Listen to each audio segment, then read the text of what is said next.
يا حامل القرآن قد خصك الرحمن بالفضل والتيجان والروح والريحان يا حامل القرآن.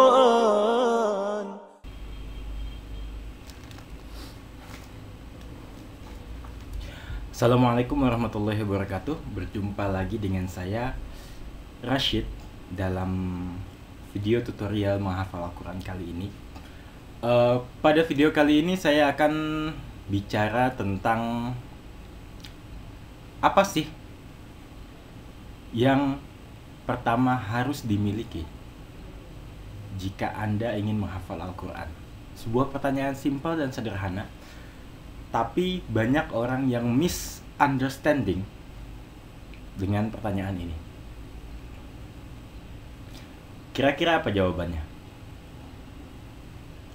Orang bicara, kita harus punya metode yang bagus. Kita harus punya skill bagaimana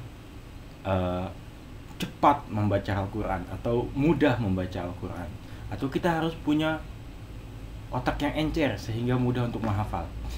Saya katakan itu sama sekali tidak mempengaruhi.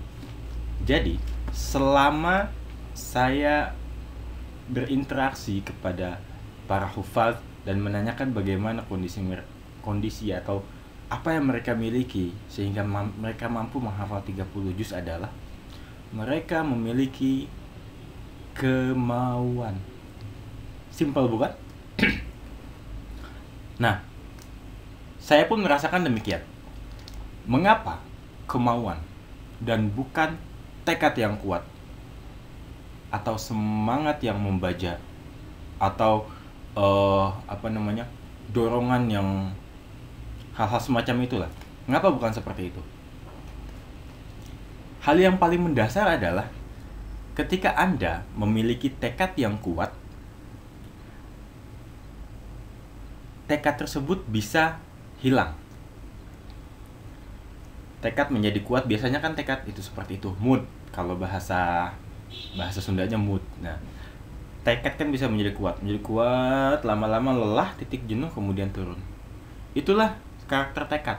Tapi kalau kemauan, ketika Anda menginginkan sesuatu yang muncul dari dalam hati Anda, bagaimanapun tekadnya, bagaimanapun suasana hatinya, Anda akan terus berjalan.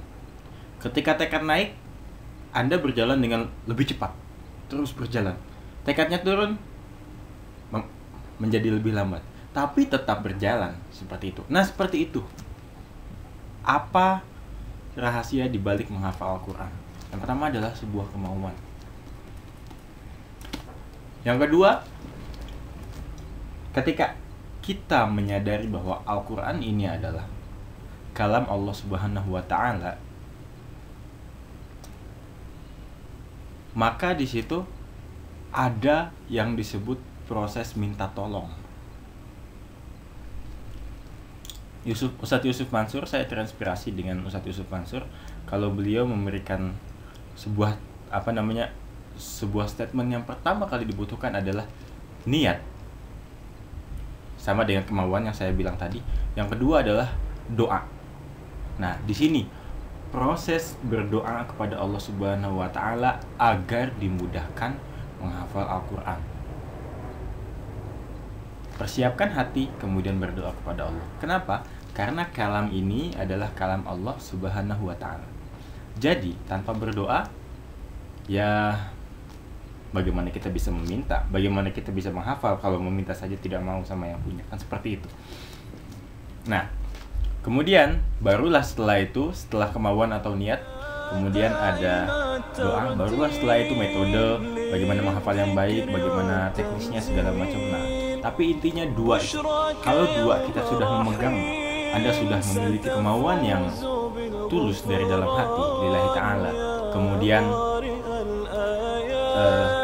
Anda berdoa kepada Allah betul-betul, menundukkan hati Anda untuk menghafal Al-Quran, untuk dimudahkan untuk menghafal Al-Quran. Insya Allah, apapun metodenya, jadi. Oke, sekian. Assalamualaikum warahmatullahi wabarakatuh. حامل القرآن